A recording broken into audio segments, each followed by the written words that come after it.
इस वीडियो में काव्य संकलन के अंतर्गत आज हम मैथिली शरण गुप्त जी की कविता मनुष्यता के दूसरे भाग का अध्ययन करेंगे, जो इस प्रकार है। क्षुधार्त रंती देव ने दिया करस्थ थाल भी, तथा दधीचि ने दिया परार्थ अस्थि जाल भी। उसी नरक्षितीश ने स्वमांस दान भी किया, सहर्ष वीर कर्ण ने शरीर चर्म भी दिया। अनित्य देह के लिए अनादि जीव क्या डरे, वही मनुष्य है कि जो मनुष्य के लिए मरे। इस पद्यांश में मैथिली शरण गुप्त जी ने ऋषि दधीचि, दानवीर कर्ण, रंतिदेव, राजा शिवी के माध्यम से पाठकों को परोपकारिता, उदारता की प्रेरणा देने का प्रयास किया है।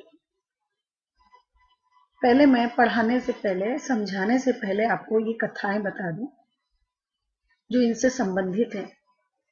राजा रंतिदेव के राज्य में अकाल पड़ा था। 48 दिन तक उन्होंने कुछ नहीं खाया था और अपना अन्न भंडार सब प्रजा को दे दिया था, प्रजा के लिए खोल दिया था। जब 48 दिन के बाद राजा रंतिदेव भोजन करने के लिए बैठे तो उन्होंने देखा कि द्वार पर एक भूखा ब्राह्मण, प्यासा और एक कुत्ता खड़ा है। राजा रंतिदेव उठे और उन्होंने अपना भोजन इन दूसरे लोगों की क्षुधा पूर्ति के लिए दान में दे दिया। इसी तरह राजा शिवी थे। राजा शिवी की कथा इस प्रकार है कि एक बार एक कबूतर उनकी शरण में आया। राजा शिवी ने कबूतर को अपनी शरण में लिया और उसकी रक्षा करते हुए शिकारी को कबूतर के बदले में अपने शरीर का मांस दान में दे दिया। दधीचि ऋषि की कहानी है कि एक बार असुर और देवताओं का जब युद्ध चल रहा था, उस समय देवताओं ने जब देखा कि उनकी हार निश्चित है तो वो अपनी रक्षा के लिए पहुंच गए सीधा दधीचि ऋषि के पास उनकी अस्थियां दान मांगने के लिए। दधीचि ऋषि ने जन कल्याण हेतु देवताओं को अपनी अस्थियां दान कर दी। राजा दानवीर कर्ण की कथा आप सभी को मालूम है। महाभारत के युद्ध में दानवीर कर्ण कौरवों की तरफ से लड़ रहे थे। कौरवों में कर्ण और पांडवों में अर्जुन दोनों ही भाई थे और एक की मृत्यु निश्चित थी। जब इंद्रदेव को अर्जुन का रक्षा करने का समय देखा सामने उन्होंने, तो वो दानवीर कर्ण के पास उसका कवच और कुंडल मांगने के लिए चले गए। दानवीर कर्ण ये अच्छी तरह जानते थे कि ये देवता इंद्र हैं जो मुझसे मेरा कवच कुंडल मांगने आए और कवच कुंडल देने के बाद मेरी मृत्यु निश्चित है। ये कर्ण अच्छी तरह जानते थे। ये जानने के बावजूद उन्होंने मांगने पर, ब्राह्मण के वेश में आए थे इंद्रदेव का, उन्होंने उन्हें अपना कवच और कुंडल दान में दे दिया। इन्हीं महान आत्माओं का उदाहरण देते हुए मैथिली शरण गुप्त कहते हैं कि क्षुधार्त रंतिदेव ने दिया करस्थ थाली। जब रंतिदेव खाने के लिए थाली पर बैठे भोजन करने के लिए, तो सामने द्वार पर आए हुए ब्राह्मण को, पशु को, प्यासे को उन्होंने अपना भोजन दान में कर दिया। दधीचि ने जन कल्याण के लिए अपनी अस्थियों का दान दे दिया। राजा शिवी ने कबूतर के प्राणों को बचाने के लिए अपने शरीर का मांस त्याग दिया, काट कर दे दिया। सहर्ष वीर कर्ण ने शरीर चर्म भी दिया। इसी तरह दानवीर कर्ण ने अपने कवच कुंडल दान में दे दिए। अनित्य देह के लिए अनादि जीव क्या डरे। जब मनुष्य जानता है कि ये देह, ये शरीर, ये तन नश्वर है, फिर मृत्यु से भय क्यों। वही मनुष्य है कि जो मनुष्य के लिए मरे। वास्तव में मनुष्य वही है जो दूसरों के लिए, मनुष्य के लिए जीता और मरता है। आगे कवि कहते हैं, सहानुभूति चाहिए महाविभूति है वही, वशीकृता सदैव है बनी हुई स्वयं वही। अब इस पद्यांश में कवि ने सहानुभूति को सबसे बड़ी पूंजी बताया है और इस बात को उन्होंने महात्मा बुद्ध के उदाहरण के द्वारा सिद्ध भी किया है।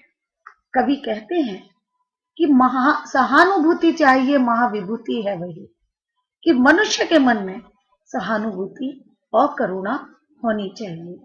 यही सहानुभूति मनुष्य के जीवन की सबसे बड़ी महान विभूति है, अर्थात महान पूंजी है। दूसरों को दुखी देखकर व्यक्ति के मन में करुणा अवश्य जागनी चाहिए। इस गुण के कारण सारी पृथ्वी वशीकृता हो जाती है, यानी वश में हो जाती है। आगे कवि महात्मा बुद्ध का उदाहरण देकर कहते हैं कि जिस समय महात्मा बुद्ध विरोधाभास की जीवन में जी रहे थे, अर्थात जब उन्होंने अपने समय में प्रचलित परंपराओं का विरोध किया तो लोग उनके विरुद्ध हो गए।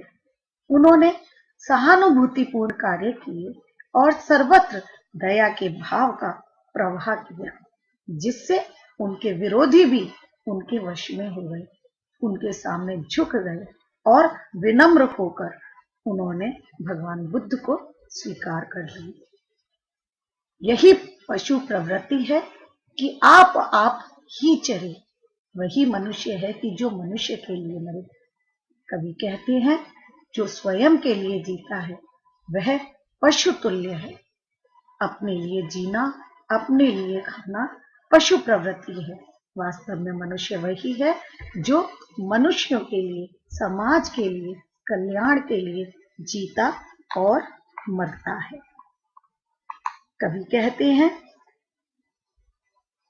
रहो न भूल के कभी मदांध तुच्छ वित्त में, सनाथ जान आपको करो न गर्व चित्त में। अनाथ कौन है यहाँ त्रिलोकनाथ साथ है, दयालु दीनु बंधु के बड़े विशाल हाथ हैं।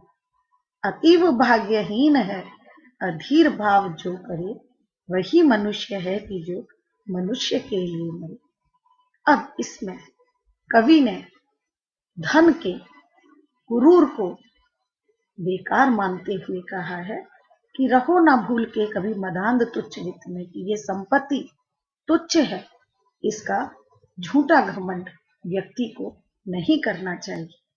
सनाथ जान आपको करो ना गर्व चित्त में, स्वयं के पैसे और परिवार के बल पर खुद को सनाथ समझ के व्यक्ति को कभी भी झूठा स्वाभिमान नहीं करना चाहिए।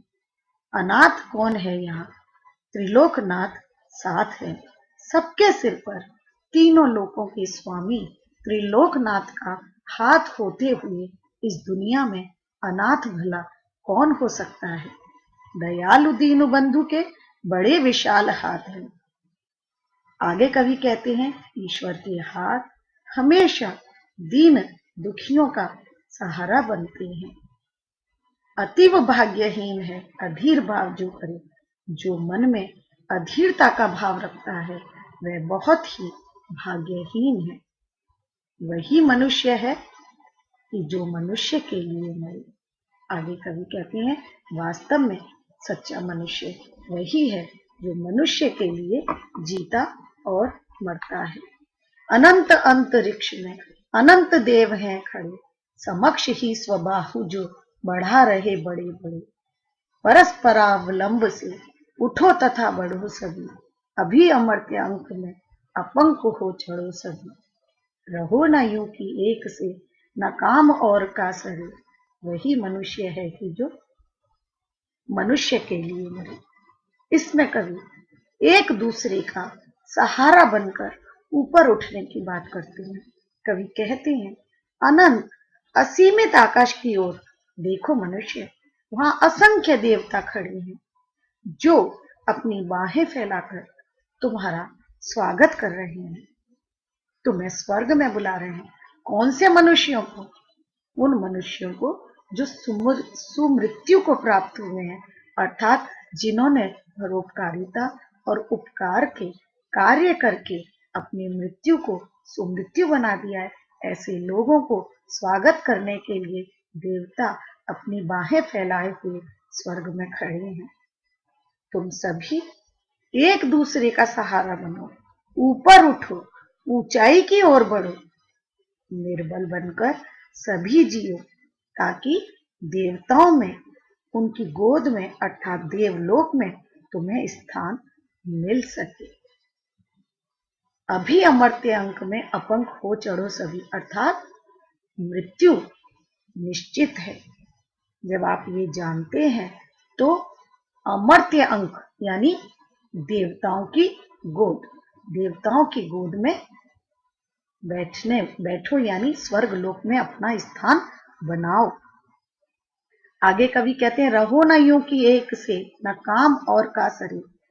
कहने का तात्पर्य है कि एक दूसरे का सहारा बनो, सहयोगिता की भावना अपनाओ, मन की आपसी मलिनता को दूर करके निर्मल बनो। वास्तव में मनुष्य वही है जो मनुष्य के लिए जीता और मरता है। इस कविता के द्वारा हर पद्यांश में कवि ने मनुष्य के अंदर मानवता की भावना को विकसित करने का प्रयास किया है। यह प्रेरणा दी है कि व्यक्ति को एक दूसरे का सहारा बनकर जीना चाहिए, तभी उनकी मृत्यु सुमृत्यु कहलाती है।